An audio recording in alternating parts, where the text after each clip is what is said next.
You're listening to the Deep Gripping Reality Podcast, the show that gives you leadership lessons and insights from the cutting edge of digital marketing. Hosted by Stephen J. Adelman. It's about to get deep.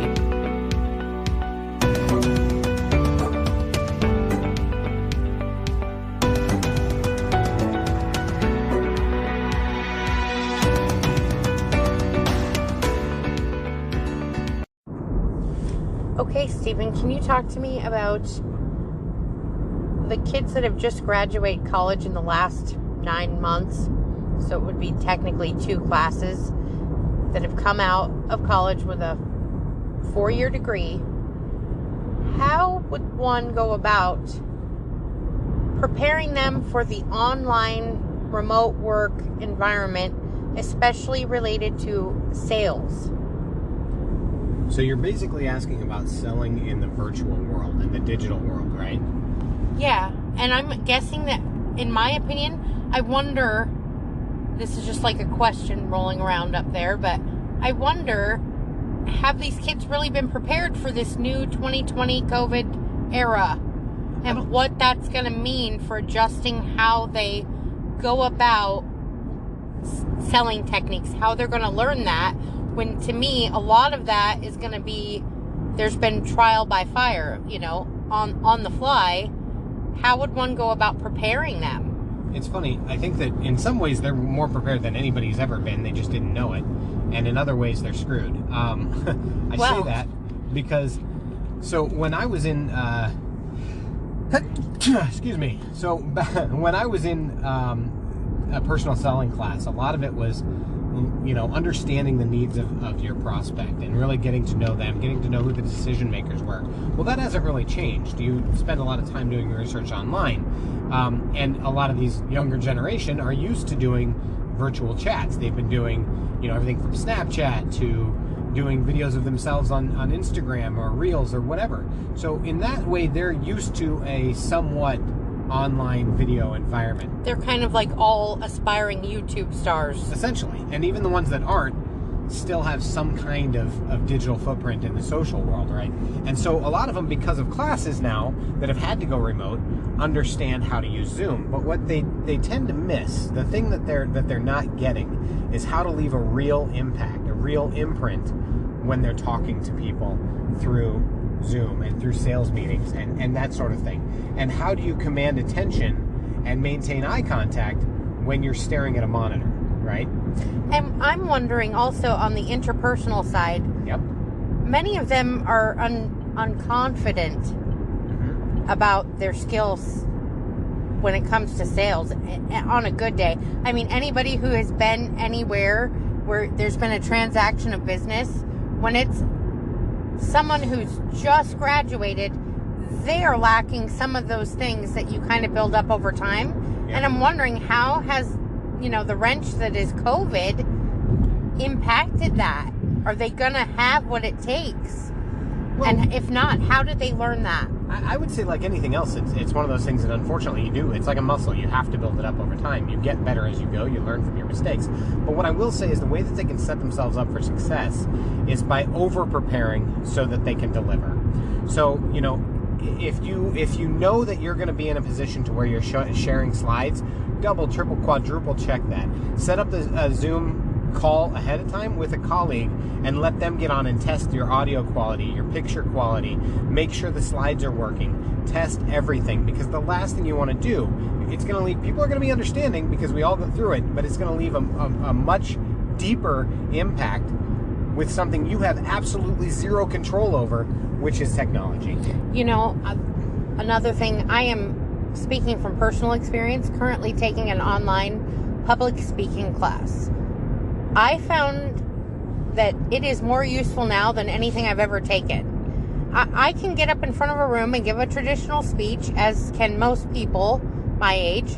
However, I can now speak to somebody while looking directly at them. That webcam is pretty powerful. It can project you. Yep. And most interpersonal sales are you. You're selling a part of yourself. Yep. So I'm wondering if that would be helpful. Absolutely. And you know, back in my telemarketing days, we used to have this phrase that we would put, and there would be people who you'd have to write it on a Post-it and stick it on their monitor. It was, don't be cute, use your mute. And the thing about it is that I come from a world where I tend to talk over people. And it's not because I disrespect them or I don't value what they have to say. It's because I get so excited that I want to share with them what's in my mind. This COVID world we live in, and this virtual reality world that we have to be in these sales meetings, has completely changed that, because I've learned to mute myself. That way, when I start speaking and then I realize that I'm muted, it makes me stop and question, is what I wanted to say really worth interrupting them for? Do you feel it's been beneficial to you then? In that way, absolutely. Absolutely. Because it's forced me to slow down, listen to other people. And that comes to my main points here. So the first thing I said was be prepared with your materials.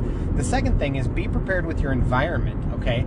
You are leaving an impression the minute that you come up on that screen. You need to make sure you have high quality internet connection and all the technical stuff. Go buy an HD camera if you can. Maybe get a podcasting microphone. They're like $20 at Walmart. Plug that in so you have high quality sound. And all of these things leave subtle, subliminal almost, cues and an impact on people, because they're making impressions about you. And again, if they like you and they like your solution, they're going to buy from you. So all of that helps. But also pay attention to your background.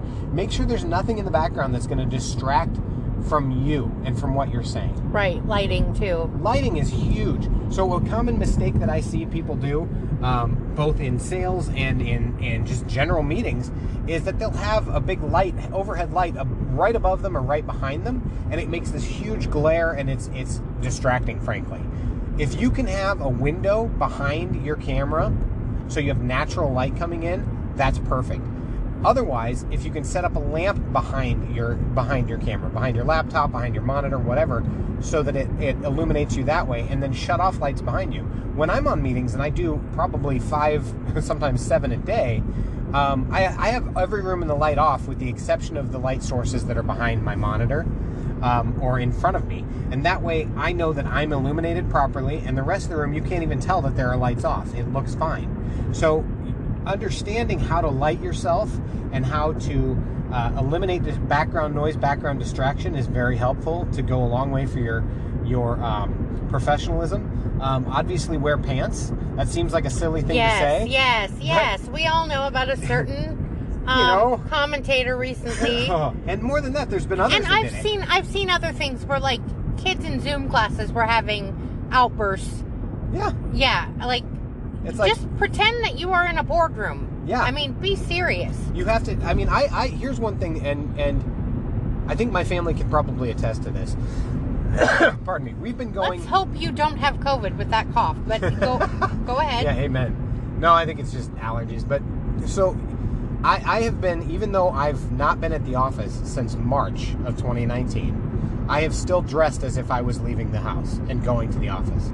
I could have easily worn pajama pants, fuzzy slippers, and still worn a nice sweater on top, and nobody would have known. But you have to act the part. You have to feel the part. You have to feel professional. And that does a lot to subconsciously boost your confidence.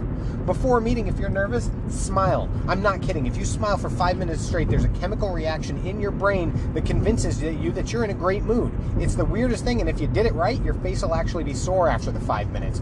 But literally doing that is a brilliant idea.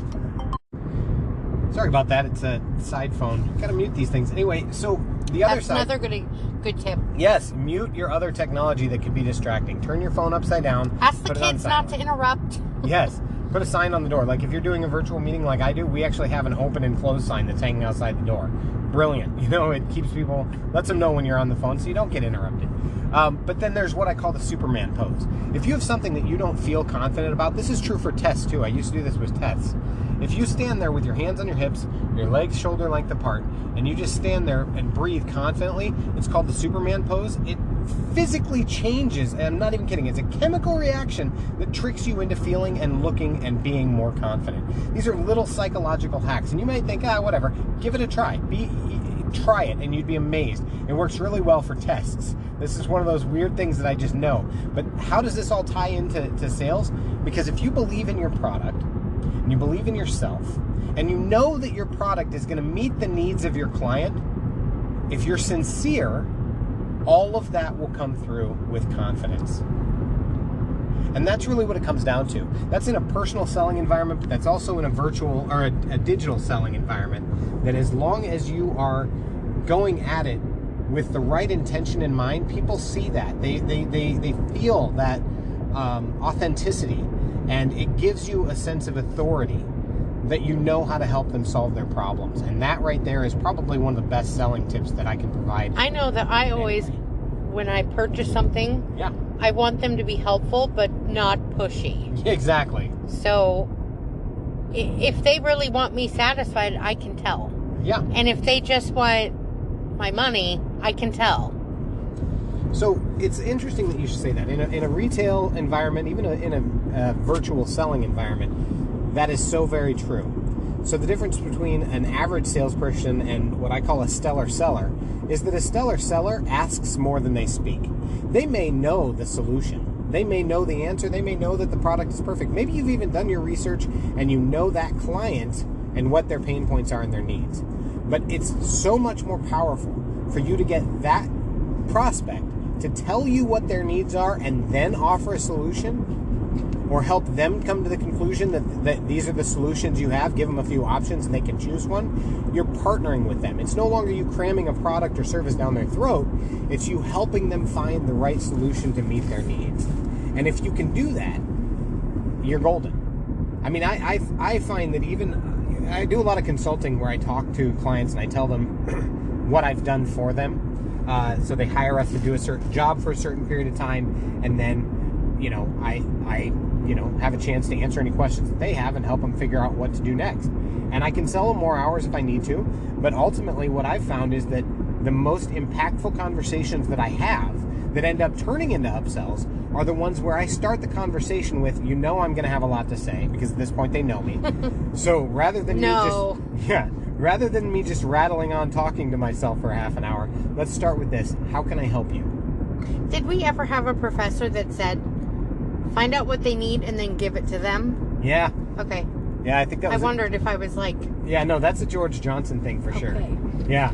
Well, and it's also the platinum rule. The golden rule, right? Yep. Treat others as they want to... as you want to be treated. Yes, as you want to be treated. The platinum rule is treat others as they want to be treated.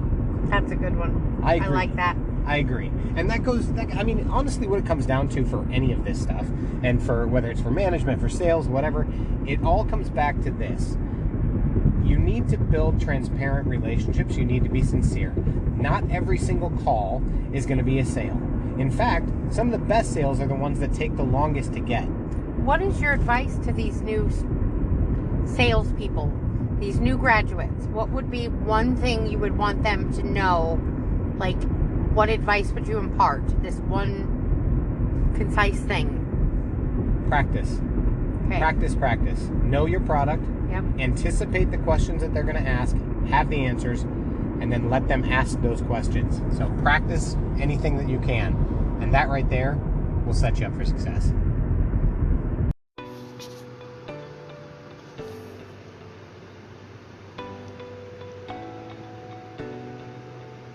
And that's all there is for today's episode of the Deep Gripping Reality Podcast. Thank you so much for joining us. I hope you enjoyed it. I hope you got a lot out of it. And if you did, why not share it? Talk to your friends. Check us out on social media platforms everywhere at TDGR Podcast. Until next time, dig deep, my friends.